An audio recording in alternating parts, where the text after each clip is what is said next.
అంటే మరి తొందరగా వస్తాం ఎటు ఫస్ట్ ఫోటోలు వేయండి,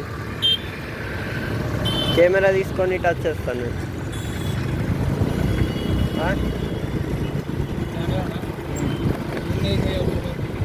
మా ఇంట్లోనే ఇద్దామా? ఫుల్ చార్జర్ ఉందా? నాకా? నా ఫోన్లోనా? కెమెరా ఏమో నాకు కనిపించలేదు. కెమెరా చార్జర్ లేదు కృష్ణ, లేదు కెమెరాలో చార్జర్ ఎందుకు? ఫోన్ మెమరీ కార్డు తీసుకుంటే అయిపోతుంది.